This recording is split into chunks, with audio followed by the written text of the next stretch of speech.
The Illuminate Arts and Faith Conference in Chattanooga, Tennessee wants to help you find your tribe. Do you get way too excited about quoting Wendell Berry or C.S. Lewis in conversations with coworkers? Does your Spotify playlist include hymns, a little jazz, and a whole lot of Andrew Peterson?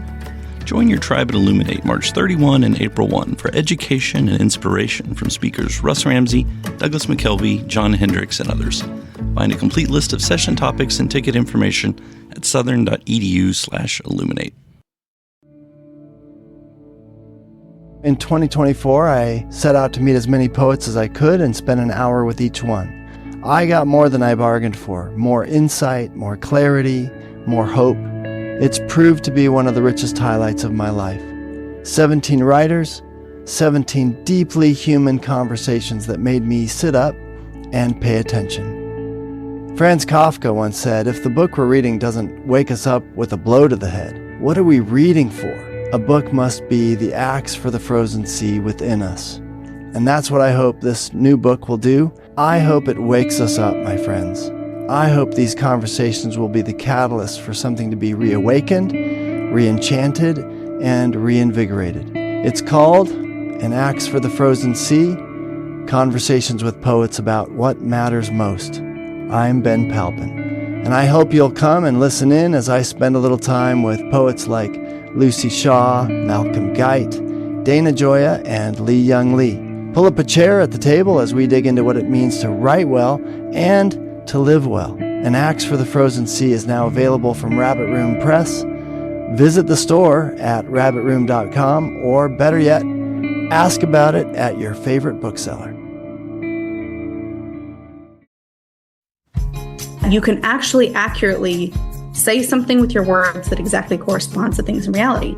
And we can say a lot of things and draw a lot of correspondences, but there's always this fragility, both of language and of human knowledge, that should invite us to kind of have a humble posture before people and things. And I think metaphors help us do that. Welcome to the Habit Podcast, conversations with writers about writing. I'm Jonathan Rogers, your host. Joy Clarkson is the author of Aggressively Happy and host of the podcast Speaking with Joy. She's the books editor for Plough Quarterly and a research associate in theology and literature at King's College London. Joy completed her PhD in theology at the University of St. Andrews, where she researched how art can be a resource of hope and consolation. Her new book is You Are a Tree and Other Metaphors to Nourish Life, Thought, and Prayer. In this episode, Joy and I talk about the ways that figurative language shapes the way we think about the world and ourselves. And Joy tries to convince me that the distinction between simile and metaphor is meaningful. Joy Clarkson, I'm so happy to have you on the Habit Podcast. Thanks for being here. I'm looking forward to our conversation. Oh, yeah. Sorry, cut you off. The title of your new book is You're a Tree. It's an odd statement. What does it mean? Well, I draw it from Psalm 1. So I draw my authority from Scripture and say that I can be confident in doing that. It is a book about metaphors and about how the metaphors we use shape the way that we live. And I picked that metaphor specifically because it's one of the most rooted in Scripture. It's everywhere you look. But also because I think it's a helpful kind of response to the ways that we often find ourselves describing things in the world and ourselves right now, which is that we tend to use metaphors of computers and machines and money, whether or not we realize it. And I think those can be exhausting, but also just inappropriate to the depth of human experience.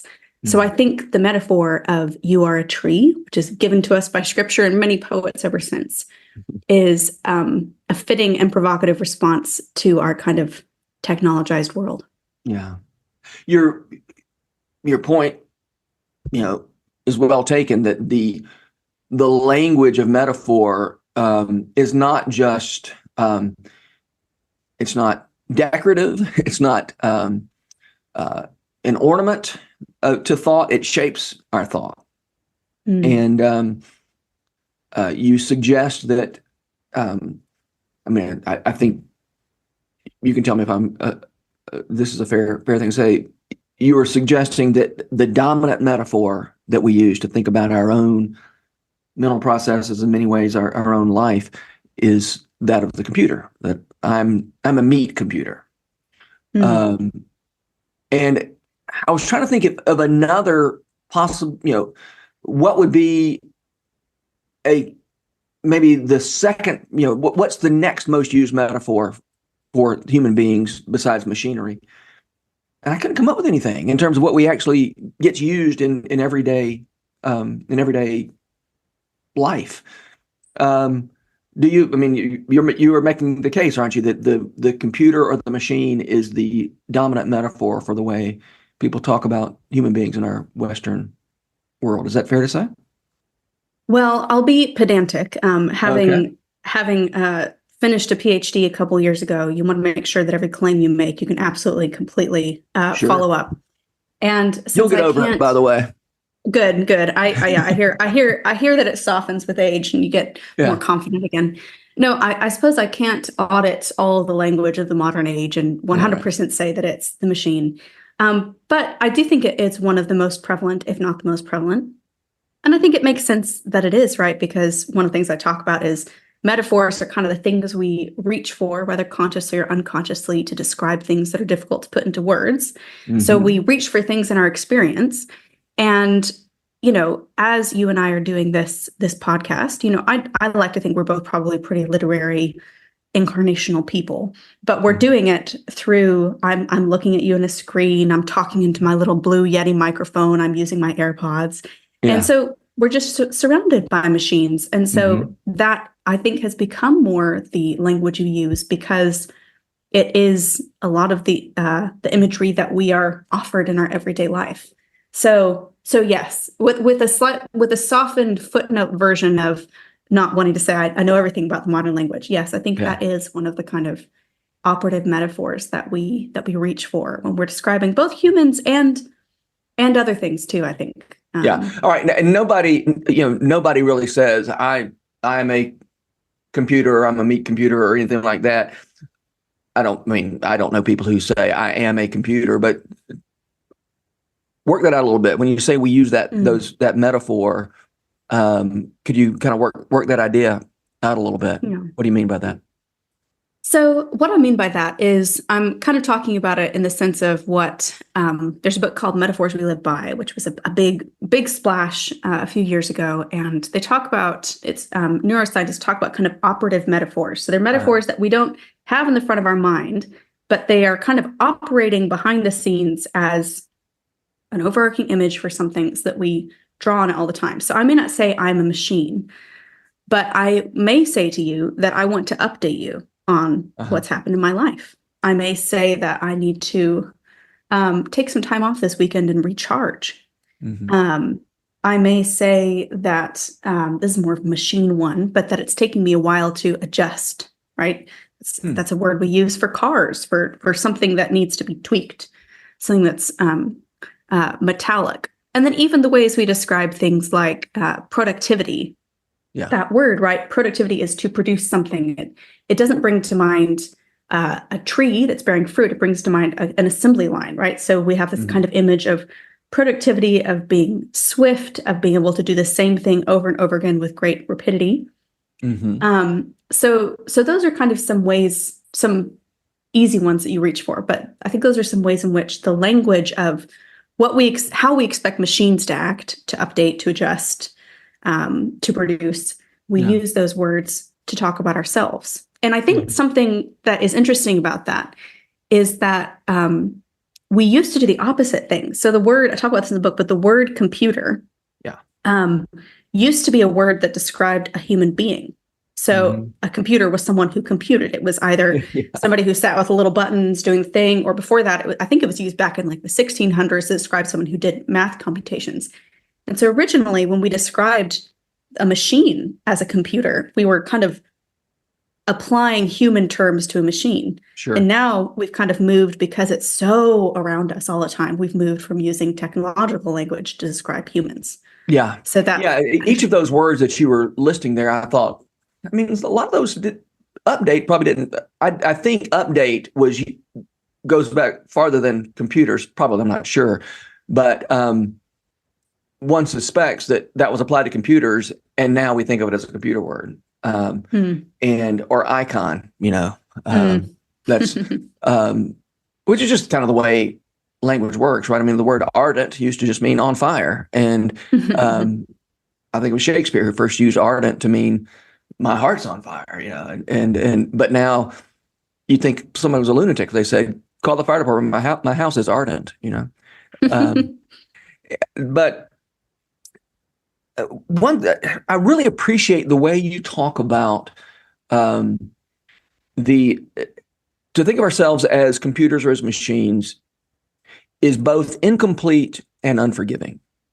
Can you work out that idea? What's unforgiving about that metaphor? I think that what I meant by that is, so I think about my own machines, my own computers, right? And I have expectations of my computer. I expect that it will work the same way every day.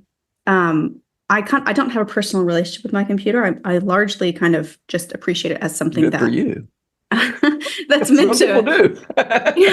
It's a tool that I can use. Yeah. I expect the same thing every day. And to be honest, if it broke, if it was no longer functional, I would not have a great deal of sentimentality about getting a new one, right? I would kind of feel sentimental I did feel sentimental when I replaced my college computer quite a few years ago now.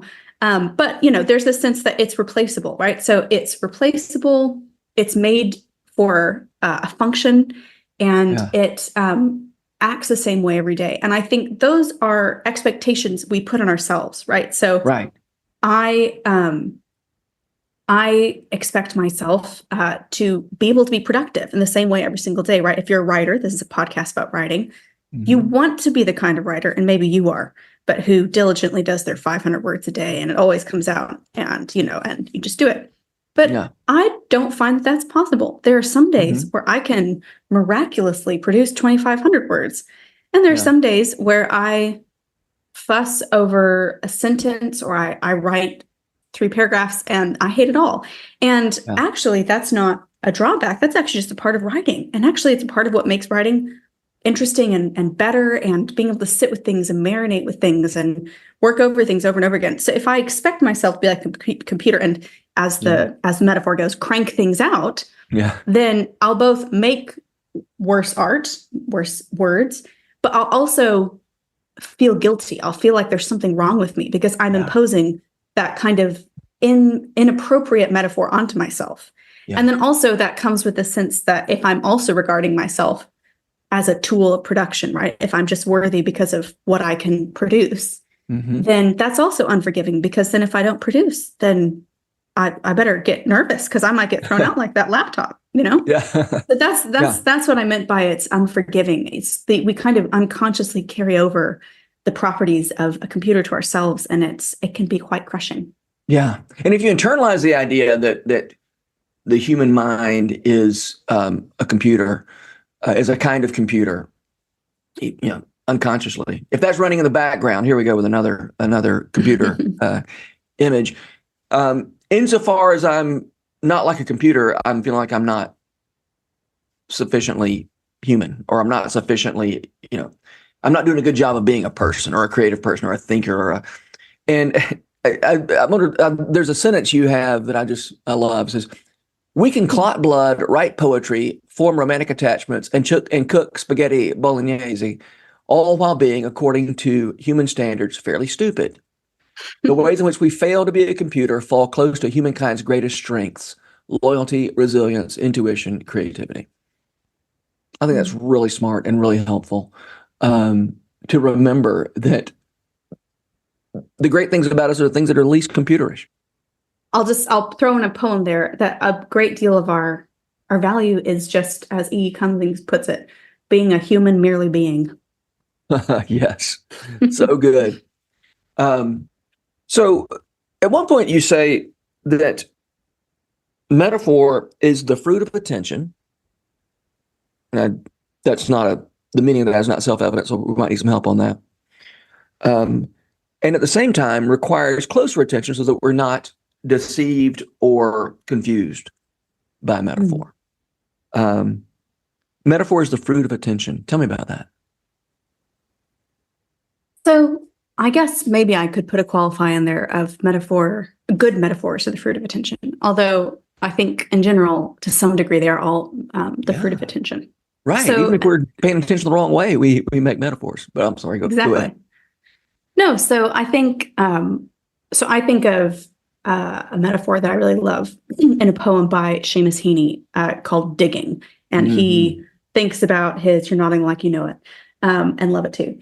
It's, he thinks about his father digging in the garden and all the different kind of facets of that in a very earthy, specific way. And then he sees that as kind of his father's vocation. And then he uses it as a metaphor to think about his own vocation as a writer. And the poem is beautiful. It's a beautiful poem for writers, but also for gardeners. And he's able to draw out aspects of being a writer that you might not notice otherwise because he's paying attention to his father gardening. And he maybe wouldn't be able to speak as eloquently or as truly about aspects of what it is to be a writer, to think and to imagine and to put pen to paper if he hadn't paid attention to that kind of moment of his father being in the garden and what that was like and what it disclosed. And I guess just the principle to me behind that is that metaphors are using these kind of tangible, touchable things in the world to speak about. They're giving us language about things that are often intangible. And that kind of comes with this this underlying faith that our experiences in the world can disclose things about God and ourselves and about reality.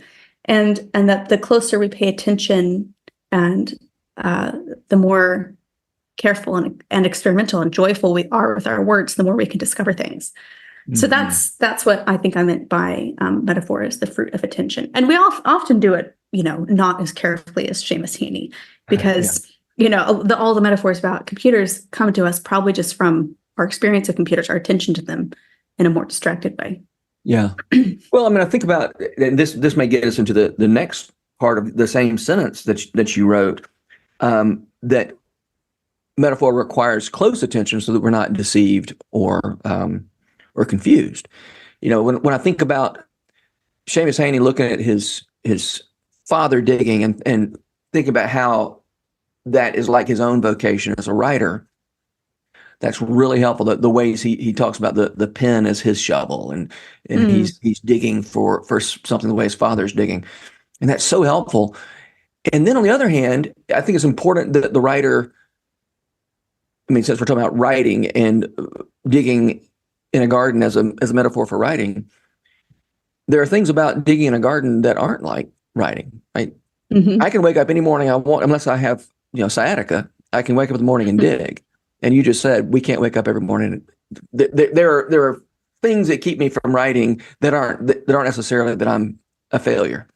I often try to think of myself, if my job is writing, a plumber's job is plumbing, and the plumber never wakes up and says, I've got plumber's block, so I can't go to work. And in some ways I find it helpful to say, hey, this is just my work. I sit down and I do what I do. But on the other hand, that writing and plumbing are different from one another in some significant ways that can lead to me beating up on myself, because when I say plumbers don't have plumber's block, that's not as helpful as at one time I thought it was, let's say. Yeah. And as you make the point that the whole point of a metaphor is, here are these two things that you thought weren't alike. They're alike in certain ways. There's this overlap of the Venn diagram that gives us insight into the less familiar things, but that doesn't mean that there's still things that don't overlap in the Venn diagram. And we, any thoughts on a way? Well, you've already talked about with the computer metaphor. There certainly are some helpful overlaps between thinking about the human mind and a computer. And you've already talked about, you better be sure you understand where it doesn't overlap, or that's not just an unhelpful metaphor, it's a harmful metaphor. Yeah. And I think what I want to say about that too. So, I kind of have this playful thing in the book where all the chapter titles are metaphors. So it's people are trees and wisdom is light. But I have in parentheses in each one of those, people are not trees, right? Yeah. And I think part of that is I think part of the help of metaphor, right, is that it draws our attention to the things in the Venn diagram.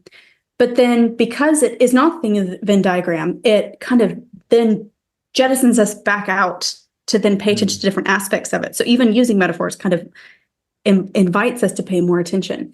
And I think one of the reasons that is helpful and why keeping the kind of bracketed knot in view is helpful is that, to put it in the language of John Calvin, the human heart is an idol factory, right?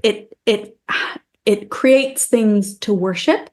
But I think that in a different way, it also creates this sense that we know something and that we have ownership over that knowledge. So we might think that we know what love is, or we know what truth is, or we know even we might think that we know. So one of the poems is about, the opening epigraph is Billy Collins, the plentiful imagery of the world needs to describe his love. And he uses all these different metaphors to talk about the person that he loves. But a part of the reason that metaphors are helpful is that it reminds us that even if you find the perfect metaphor that captures so much, the thing that you're describing is also still not that metaphor. It's still bigger than you can understand. It's still more fascinating, deeper. And so metaphors kind of give us if you want to put it in this way, an epistemological humility. They remind us that we can have words to speak about things, and that we need to because it's such a deep human need. But we also kind of sit with this posture of knowing that even the best poetic evocation of something is not exactly accurate. And I think that's something that maybe poets have on scientists, because I think sometimes there can be this confidence of that you can actually accurately say something with your words that exactly corresponds to things in reality. And we can say a lot of things and draw a lot of correspondences, but there's always this fragility, both of language and of human knowledge, that should invite us to kind of have a humble posture before people and things. And I think metaphors help us do that. Yes. I mean, scientists probably aren't good at knowing when they're speaking in metaphor. I mean, you can talk about the laws of gravitation. And now I think I am paraphrasing C.S. Lewis from his book about 16th century literature, but he talks about, we can scoff at the idea that the apple falls to the ground because it's love that draws it, that sort of medieval notion. When it really turns out to be the law of gravity. But is it any less ridiculous to think the apple is a little citizen of the world who understands the laws and obeys them? That's metaphorical language too. Yeah, absolutely. Okay.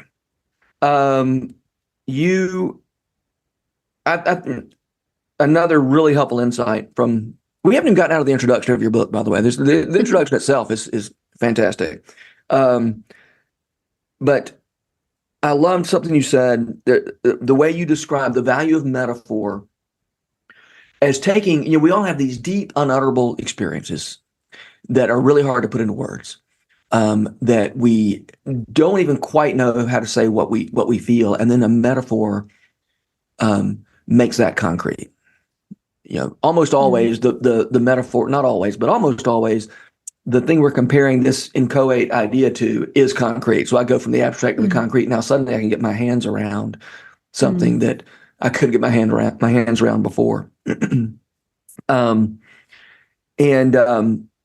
insight is so helpful. I've already touched on the idea that sometimes we think of metaphor, of figurative language, let's say, as decorative, ornamental, poetic.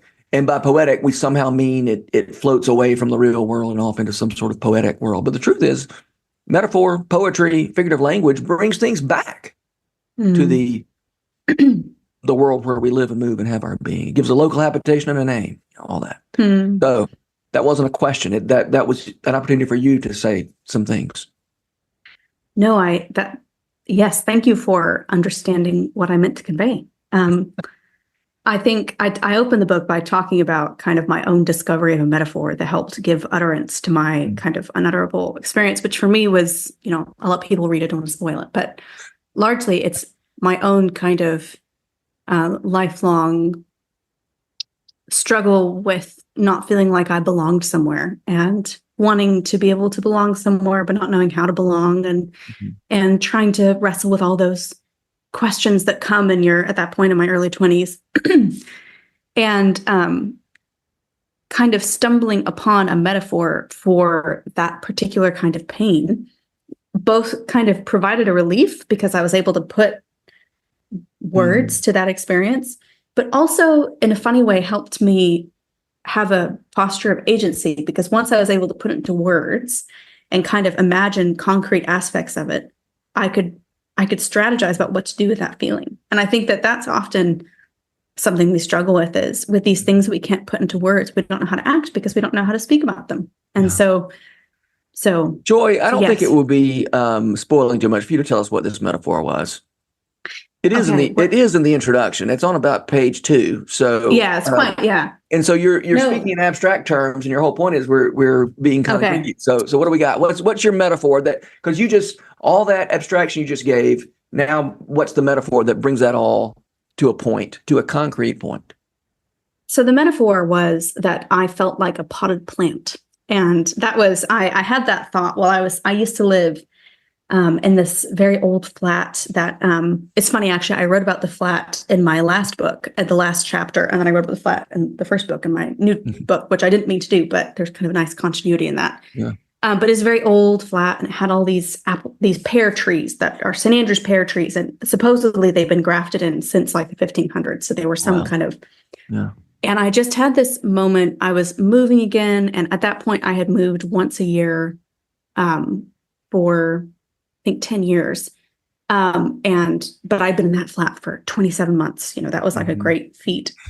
And I had this kind of moment of jealousy toward the trees, which would continue to grow and blossom and bear fruit and lose their leaves and do that over and over again, for time probably past my own lifetime.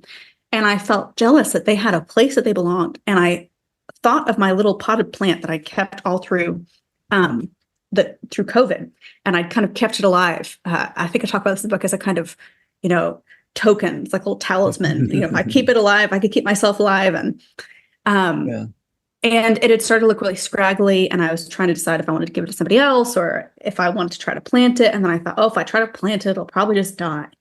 And then I thought, oh no, I think I'm like the little potted plant. I've been in my little pot. I've gone from place to place.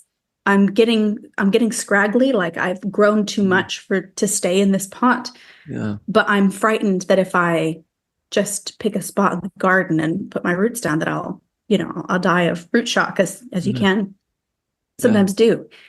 And finding words for that kind of fear that I was always going to be portable, that I didn't have it in me to survive being rooted somewhere, was very sad, but it was also it was just a great relief. It helped me understand my condition. And of course it's always good to keep in that brackets of I'm also not a potted plant, and I probably won't die if I stay somewhere. But that was the metaphor that kind of came to me sitting in my garden, that helped give me language for my feeling of rootlessness and my really deep desire to have a habitation and a place of belonging. Yeah, that's such a great example of how figurative language, metaphor, is a form of concise language. Like when you try to describe all those feelings, it takes a lot of work. Too much. And then when you say, I am a potted plant, that contains so much. Now you could then unpack it and end up saying as many words as you started with, but still that's an anchoring idea for a person, for your own self, and also for anybody you're trying to communicate to. Such a great example of how metaphor, figurative language work. Okay. This is a warning to the listener. We're about to get a little technical and nerdy. As I was telling you before we started recording, Joy, I've never been able to get super interested in the distinction between simile and metaphor, right? I've known since I was in junior high that they're both a comparison, and a simile uses the word like or as, and a metaphor doesn't. My love is like a red, red rose is a simile. Life is a highway is a metaphor. And I know people care about that distinction. I never have. You do. So please make a case for why one should care about, why a writer especially should care about the different, doesn't have to be a writer, why a person should care about that distinction. Well, for one, it's just fun to know things. So that's your first off. Okay. But I think my bid for why metaphor does matter, and I won't say it's superior to simile. I think they're doing different things. Yeah, I think sure. it's more existential because it is saying it uses the is language, right? It uses that ontological language.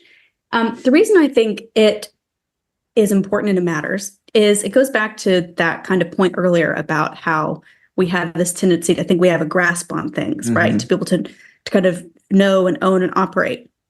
And I think metaphor, if you use a simile, you know your lover is not a red, red rose. Like, that's fine.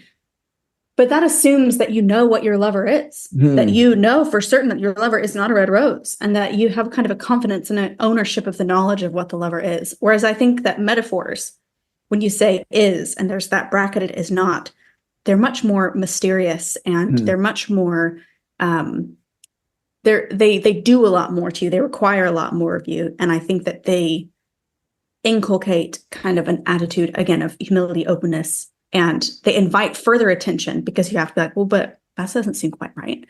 And so I think that they invite us into a posture of greater attention because we have to notice where things depart. You know, if I say my love is like red, red rose, then I'm perfectly contented to notice that she has red cheeks and that she smells nice and carry on with my day. If I say she is a red rose, then I think, well, no, she's not. And then I have to think about why she's not. And then I start paying greater attention. And I realize that my love is a multifaceted being who my mind can never comprehend and who is, constantly changing. So that's my pitch for why the difference matters. Well, I have to say, that's a point well taken. Your title, if your title had been "You Are Like a Tree," that wouldn't have made much. That would have seemed self-evident. Yes. The title "You Are a Tree," not self-evident. There you go. Yeah. It is literally more provocative, not just for the case of being productive, but because of that's what metaphors do to us. Yeah. That's good. You are like a tree is literally true. Yes. Right? It's figurative language, but it is literal. I mean, there are ways that you're like a tree. Yeah. And so I'm not quite as invested. The person who is uttering, making the utterance, "You are like a tree," is hedging his bets. Yes. The person who says "You are a tree" is all in. Yes. And okay. All right. I'm going to do some thinking on that. I'm not ready to say I'm completely on the side of people who care about the difference, but you have definitely moved the ball down the field. Now I'm using sports metaphors. Can I just return for just a second to that language? I don't feel we might have given it short shrift. Your phrase you used of epistemological humility. Figurative language, you say, well, are we saying metaphor or figurative language more broadly contributes to epistemological humility? And that is the phrase you used, correct? Epistemological humility? That is, yes. Humility of the way we know of our confidence of how we know what we know. Yes. Yes. I don't remember if I used it in the book. I think I might have, but yes. So humility about how we know what we know. I think there are probably ways in which figurative language in general could do that. I do think metaphor in particular does that precisely because of that kind of the not nature, that it kind of, to put it in theology language, it kind of makes us do some apophatic, which is, you have apophatic is the way of saying things about God by negating things about God. So, immortal, invisible. Yes, exactly. Light and accessible, Exactly. hid from our eyes. Yeah. Yeah. All those knots, I think. And I think that metaphor has that kind of integrally inside of it. And so I think that in that way, metaphor does encourage a humility that maybe simile doesn't need to. And I guess another thing you could talk about, which I was too theologically scared to do too much with, but is analogy as well. Because analogy is kind of like I don't know, it relates to metaphor, but it's kind of more difficult. It's a little bit more abstract in some ways to parse. Yeah. When you talked about epistemological humility a minute ago, and I think this is a point at which I lost track earlier and couldn't remember what I was thinking, but I think it was this. It's an important insight that people begin to understand. I don't think you have to spend a lot of time thinking about it to realize, oh, wait, we can only understand anything through figurative language. We don't have direct access to reality, to ultimate reality, the way, say, the angels do. Intellectus, I guess, is the language of how angels know things directly. They know things of God directly. We know things typically through some sort of figurative language. That's not an especially unusual insight. The insight that I picked up as you were talking about epistemological humility is that if we only know things through figurative language, or maybe I shouldn't say we only know them, but so much of our knowledge is metaphorical, analogical, even simile-ish, simileic. I don't know, whatever the word is, whatever the adjective form of simile is. Well, the thing we know about all figurative language is it's not what we. The whole point of a comparison is it's not completely the same as the thing we're comparing it to. So we can only know through metaphor, simile, analogy, or a lot of what we know through those. And we're also conscious of how incomplete that kinds of knowledge is. That our insights always have to be, our insights that come to us through figurative language are always tempered by the fact that my love is like a red, red rose, insofar as she has reddish cheeks and she smells good, but hopefully she doesn't have leaves or thorns. So yes. I love it. That's super helpful.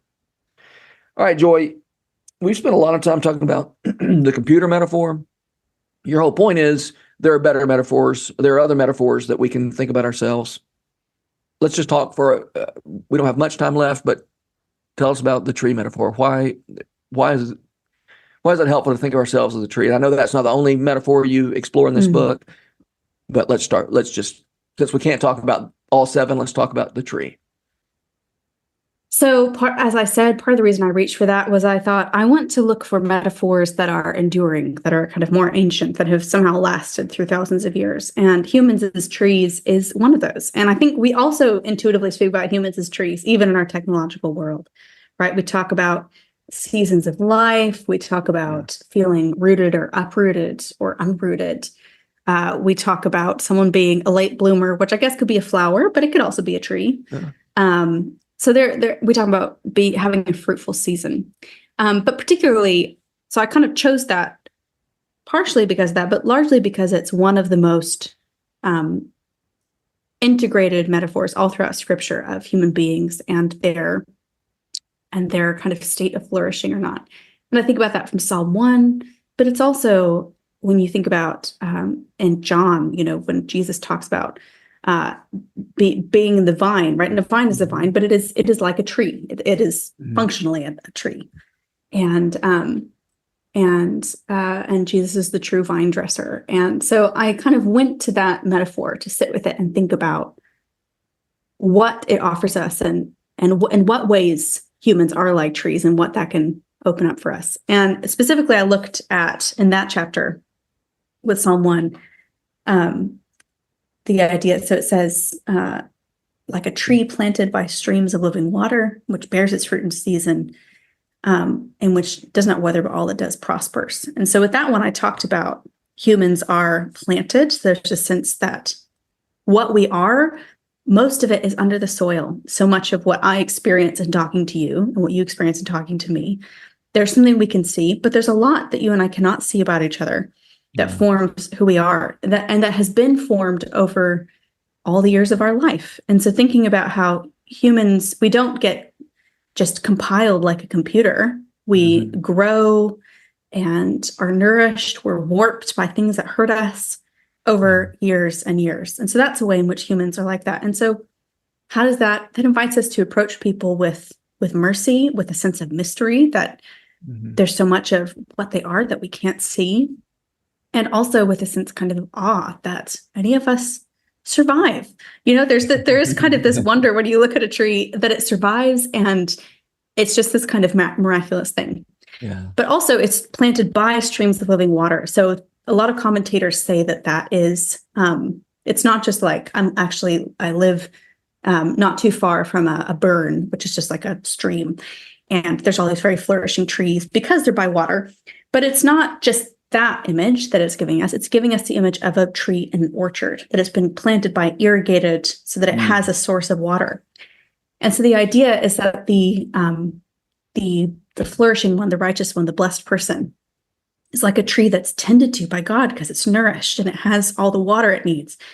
And so I spent some time with you about what it means to be the kind of creature that needs to be nourished, and that doesn't just need to be nourished by one thing, right? So my computer, pretty much, if I plug it in, it will be charged, right? It's hard to describe it as being nourished. And maybe I do a system update from time to time. But a tree doesn't just need you to pour in water. It also needs the right amount of sunlight. It needs to be pruned from time to time so it doesn't become overburdened. It needs birds to pluck off its fruit so it doesn't become overburdened. It needs all these kind of different, multifaceted kinds of nourishment. It needs other trees to send mycelium to its roots if it becomes, depleted. And so thinking about human flourishing as needing many different sources of nourishment. And when we see someone struggling, we don't just go, oh, you need a recharge, you need whatever that means. It means we go, what are the conditions of your flourishing? What is the environment that you're in, and why are you wilting? So that, again, is a more merciful and also gives you more agency, because if you're a computer and you break, that's it. If you're a human being and you're struggling a little bit, there are many things you can do to help a tree. And there's a great little section in Jenny Odell's book, How to Do Nothing, where she talks about the one redwood that survived in this particular section. And she was like, it's a really weird tree. It looks strange, but the reason it looks strange is because that's how it survived. So be a weird tree. And I think that is something that I find encouraging. And then finally, it bears its fruit in season. And that to me is about what a fruitful life is. And we don't bear fruit all the time. We don't turn out 500 words a day. There are seasons of fallow winter. It is very cold in Scotland right now, but that is a part of what brings the green of the summer. And so understanding ourselves as the kinds of creatures that have seasons, both in the sense of aging over the long period of life, but I also think you have lots of seasons. At least in my short life so far, I've had at least a couple winters and springs and falls. We have those over and over again. And so I think all of those images give us a lot more to think about what it is to flourish as a human being than the computer metaphor. Yeah, especially that truth that the winter is not a failure on your part. Yeah, it's important. Yeah. That's so good. All right, we need to wrap this thing up. So I'm really interested to know, Joy, who are the writers who make you want to write? So I'm sure I'll think of 10 more afterwards. But when you first asked me that question, you told me you were going to ask it. That's right. 2 came to my mind. One is G.K. Chesterton. And I know that's a very basic cliche answer. And, the sophisticated grown-up part of me wants to be like, no, matured. But I remember when I read Chesterton, there's just a pleasure and a humor and a succinctness and a capacity to turn a completely winding, meandering essay into a punchline that I just think is so cool. Yeah. And then the other one that came to my mind was Elena Ferrante, who I don't know if you've had a chance to engage with her. I just know the word. I know those The words. name. No, I know the name. Tell me about her. So I just last year, actually, I finished the series while writing the book, but read the Neapolitan Quartet, and it follows the life of two young women who are kind of intellects and writers. So it could be a good thing to read for your listeners. Yeah. From like the 1950s in Italy and early 2000s, and they have this kind of fraught relationship of jealousy, and it's a lot about kind of like how we find safety in the world. So one of them kind of finds it through her intellect and her academic capacity to achieve, whereas the other one finds it through these kind of fraught relationships. But her writing is like, so the thing that makes me think of is eating potato chips, which I really like potato chips. And there's, if you eat a really salty potato chip, there's some way in which it almost hurts your mouth, but you also want to keep eating. Yeah. And then it creates a thirst in you. And that's what it feels like to read Ferrante. It's like, it's like painful, but also makes you want to keep reading. And she has the ability to do kind of like a left jab with sudden plot twists that literally make you gasp. And all while also having kind of weird existentialist philosophy going on inside of it. So I just think, gosh, to be able to write like a bag of potato chips while also being an existentialist, that would be all right. The best. Bag of potato chip writing. Yeah. I'm going to put that in my pipe and smoke it. I got to ask, was Secret Life of Trees part of your preparation for this book? Yes. I'll make a confession, which was that I didn't read the whole book, but I think I actually quote Secret Life of Trees in the first chapter, talking about how they nourish each other. Such a great book. Okay. Well, Joy Clarkson, I'm so glad to have met you. So glad you're here. I hope we get to talk again soon. Thank you for the great conversation. This podcast is brought to you by The Rabbit Room, where art nourishes community and community nourishes art. And all our podcasts are made possible by the generous support of our members. To learn more about us, visit rabbitroom.com. And to become a member, rabbitroom.com/donate.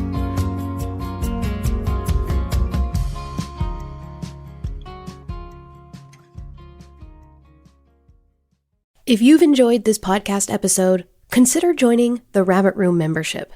Your membership helps sustain this community, funding everything from publishing and podcasts and theater productions to events and programs that support artists who create with a Christ-centered vision.